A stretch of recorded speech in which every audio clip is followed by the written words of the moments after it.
Hi there, welcome to the Tent News, where the truth comes to light and the stories everyone is talking about are brought straight to you. From shocking confessions and viral social media moments to real life mysteries and trending drama, this is the place where we uncover it all. Now, please watch this video first, and I will be back with the rest of my commentary. Njengoba usumkhulu kangaka-ke Phakela Umthakathi ungene eyicathulweni kaShaka zakulingana, bayakubona lapho usumkhulu ngaphezu kwabo ngoba phela usumkhulu ngaphezu kwabo uMalema la, usumkhulu ngaphezu kwakhe uRamaphosa. Bayakubona ubukhulu bakho and abaneme, bazohlangana bodwa, bazokwenza konke okusemandleni ukuthi bayakuthola la omncane khona bese beyakubamba. Thina njengesizwe kuzofuneka ukuthi sithandaze sikhulekele ekutheni amathonga nje akini namathonga wonke amaqhawe afa efela lelizwe ukuthi ekusingathe njalo ekwenza uqine ube lo muntu esimbonayo uwuye njengamanje, ungadidiseki. Ume nje emagameni akho, emagameni akho ungawashintshi. Njengoba umkhulu ngaphezu kwabo, abalele bafuna konke okusemandleni ukuthi bazokubamba kanjani, bazokuthola kuphi la omncane khona. Baphuma umkhankaso, bayacwaninga, benza konke. Kuyimanje sebeyazi ukuthi wena unamali. Bazokwenza konke okusemandleni ukuthi bayasondela kuwe, besondela nalento le wena ongenayo ukuze bezokwazi ukukubamba bekugwinye. Kuzosuka umuntu eze kuwe kanti uthunywe yibo labaya ukuthi akasondele kuwe, eze kuwe engathi uzokweseka ngalokhu ongenakho, engathi uzogcwalisa la omncane khona ukuze uzoqhubeka nomkhankaso wakho uye phambili, kanti sekuyiplani ukuthi bafuna ukukubamba la omncane khona. Uma ungaqaphile eqolo njengonwabo uzoyithola usungaseyena lo muntu oyena. Bazofika bekuxhase ngemali le vele oyidingayo ukuze umkhankaso uqhubeke phambili futhi ugcine inqobile lempi, vele imali uyayidinga. Bazokufuna ukukunikeza-ke imali, bekunika imali kanti abakunikeli ukuthi uqhube umkhankaso kodwa kuphela bakunikela ukuthi ubathembe.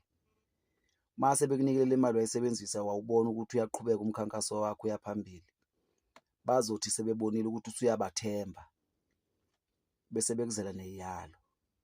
Bazokuyala ngokuthi uvule iqembu lepolitiki.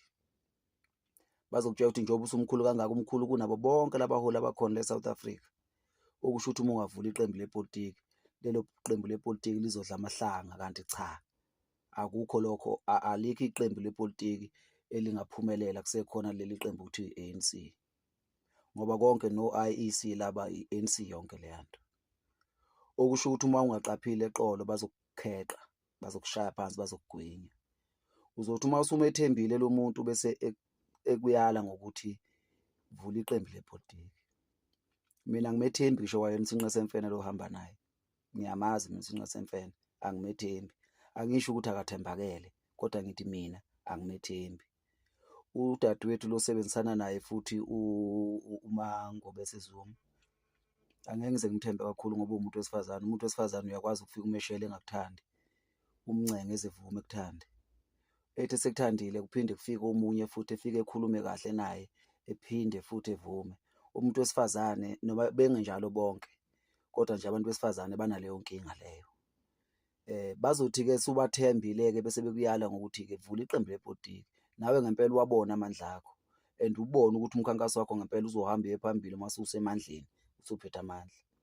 Ngalesikhathi-ke usuthathile leso sinqumo sokuthi uyavula iqembu lepolitiki, bazokuxhasa futhi, bekuxhase ngemali yokubhalisa, bekuxhase ngemali yokuphusha liye phambili, ukhankase, ungenele ukhetho, ubhalise kwa-ANC, libhalise iqembu lakho besemthethweni. Ngalelo langa kobe kuphelile ukudoda kuwe. Ngalelo langa uyobe usuvaliwe umlomo, ngalelo langa uyobe usuboshiwe izandla, ngalelo langa uyobe usuboshiwe iy'nyawo. Uzobe unqoluza amehlo nje ubuka. Uzobe usuqashiwe, usunomsebenzi lapho uhola khona nyanga zonke kuhulumeni. Uyazi-ke nawe ukuthi la okusetshenzwa khona kunomthetho wakhona. Waqala wayongena lapha ePhalamende, bonke abantu abangena ePhalamende bangena bephusha izisu phambili. kungena izisu zabo kuqala lapha phakathi emnyango wasephalamende. Befike begcwalise lokhu abakugcwalisayo, bephinde bephume bephushe zona izisu zabo beyongena nazo ey'nganeni zabo kuqala. Befike bokhipha konke abakudle ngaphakathi laphaya. Abantu kade bebaseka basuke sebesele ngemuva, sungasakhuluma indaba yabo. Ingakho-ke ngithi mhla bakuthatha bakufaka ephalamende, bakuthatha bakukhandisa iqembu lakho lepolitiki, uyobuphelelwa ubudoda ngalelo langa. Ubudoda kube kuphelile, finish. Yonke into oyoyikhuluma ngomlomo wakho kusuka ngalelo langa uzobe ungasakhulumi njengendoda yase-South Africa, uzobe usukhuluma njengomholi weqembu elithile. Umholi weqembu elithile yonke into ayikhulumayo usuke sekhuluma ipolitiki. Labayana bazobe bekuxhasile ukuthi ulivule lelo qembu labo, lelo qembu lelo, ibona abazobe sebekukhuza bethi asikhulumi-ke kanje la. Uzobe ungasakwazi ukuya lapho uthanda ukuya khona, uzobe ungasakhulumi noma yini othanda ukuyikhuluma, uzobe ungasenzi noma yini othanda ukuyenza, ngenxa yokuthi uzobe ungaseyena lo phakela umthakathi owuyena, uzobe usuwumholi weqembu lepolitiki. Yonke into ozobe usuyikhuluma izobe isihlaziwa kuthiwa umholi weqembu elithile uthe, ukuze kuzozwakala kabi kulabaya abalixhasile iqembu lakho lepolitiki, bese bebuya bezokhuluma nawe bethi asikhulumi kanje la. Uzobe usunomthetho lapha ngaphakathi ephalamende, uzofika etafuleni elibeka umthetho obhedayo owaziyo njengamanje ukuthi uyabheda, kodwa umuke wangena lapha ngaphakathi uzofika uwuthobele loya mthetho loya, ngoba uzobe usuqashiwe, uzobe usuyisisebenzi sabantu samadoda athile. Ngalesikhathi wena uthi ungenela ukuthi uyothatha amandla lapha, awekho amandla azofika wathathe lapha. Kwalelo qembu lakho lepolitiki ongabe usulikhandile kuyoba iqembu eliyoba namandlanyana njengabo amaqembu nyana lawa i-F_F akaqhamuka kwangazi ukuthi izinto ey'philayo. Emva kwesikhashana ungasho nje ukuthi kuphi manje, akuseyiso ngisho isiphaza, sekuyitafula nje elidayisa amakhenadi neshepisi. Nawe-ke mhla walivuma lelo nakhuzana, qapha nje eqolo ekutheni bonke abantu abasondele eduze kwakho uyalibheka uxhaso abaxhasa ngalo, bengakufaki ogibeni, ngoba lolo xhaso lungeza kanti akusilona uxhaso, umlomo wengwenya ukhamisile uthe. Make wangena phakathi bayavala, kuphele ngawe. A South African man has decided to send a message to Phakela to say, you know what, Ne, since you are now this big, please be very careful out there, because these big people, they will get to you with what you don't have. And he is telling the truth. He is telling the truth 100%. Because obviously when you get into these things whereby you have to be voted for, there will be things that you won't be able to do. You are not allowed to do, which means you will actually have to leave whatever that you have started, obviously, which is fighting for the country. And he was also telling him about not trusting other people, just like Ujacinta. He said, like, he does not trust Ujacinta because obviously she is a woman. A woman can be, like, a woman is not like a man. But for me, I really don't think that Ujacinta can also be deceived in any way, because she stands for what she is standing for. She's standing for the country, and she have been standing, Shem, I don't even want to lie to you.